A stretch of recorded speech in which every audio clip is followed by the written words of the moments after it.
strengths. And everything that I've tried to do, and everything that I'm now proposing for the next 4 years in terms of improving our education system or developing American energy or making sure that we're closing loopholes for companies that are shipping jobs overseas and focusing on small business companies that are creating jobs here in the United States, or closing our deficit in a responsible, balanced way that allows us to invest in our future. All those things are designed to make sure that the American people, their genius, their grit, their determination is channeled, and they have an opportunity to succeed. And everybody's getting a fair shot, and everybody's getting a fair share. Everybody's doing a fair share, and everybody's playing by the same rules. You know, 4 years ago, I said that I'm not a perfect man and I wouldn't be a perfect president. And that's probably a promise that Governor Romney thinks I've kept. But I also promised that I'd fight every single day on behalf of the American people, the middle class, and all those who are striving to get in the middle class. I've kept that promise, and if you'll vote for me, then I promise I'll fight just as hard in a second term. Governor Romney, your 2-minute close. Thank you, Jim, and Mr. President, thank you for tuning in this evening. This is an important election, and I'm concerned about America. I'm concerned about the direction America has been taking over the last 4 years.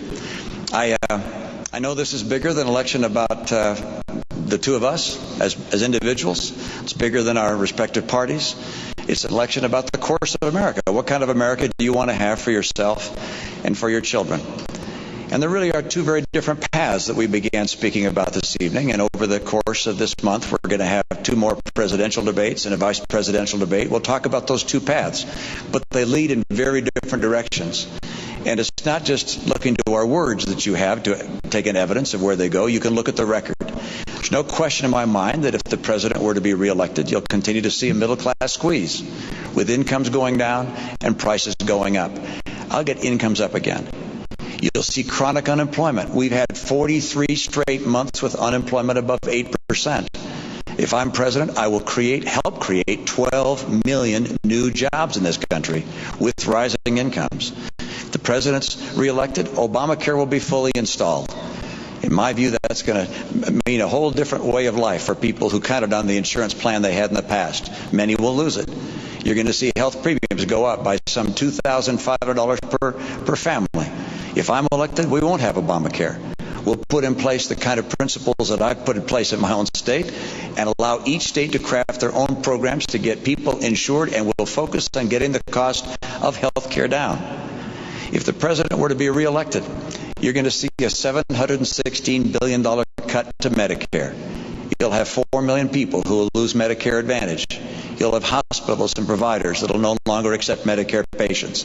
I'll restore that $716 billion to Medicare. And finally, military. If the president's reelected, you'll see dramatic cuts to our military. The Secretary of Defense has said these would be even devastating. I will not cut our commitment to our military. I will keep America strong and get America's middle class working again. Thank you, Jim. Thank you, Governor. Thank you, Mr. President. The next debate will be the vice presidential event on Thursday, October 11th at Center College in Danville, Kentucky. For now, from the University of Denver, I'm Jim Lehrer. Thank you and good night.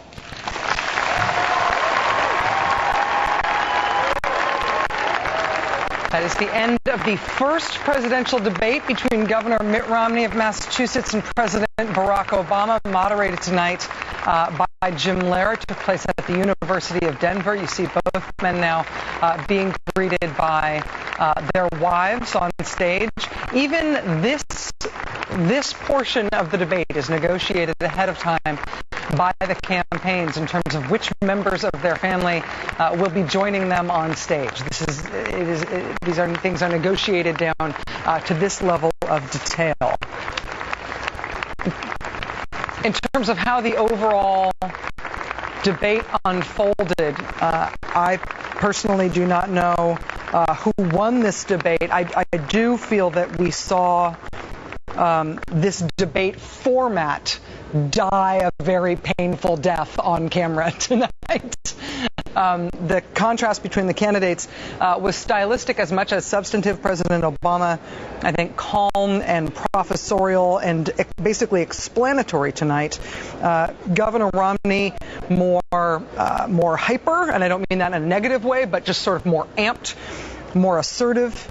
And that manifests in a way that the debate format was just dismantled. The format and I think the moderator, honestly, with all due respect to Mr. Lehrer, just absolutely dismantled tonight during the debate. We'll have to do the word count, but I think this is one of those debates that if it were a football game, you could predict the score more by time of possession in terms of who was speaking more than you could by any other individual plays. Let me bring in Steve Schmidt, who's a senior Republican strategist from the McCain-Palin campaign in 2008. What's your overall assessment tonight? I think it's a great night for Mitt Romney. I think the doom and gloom that's been hanging over the Romney campaign, Republicans in general, is lifted tonight.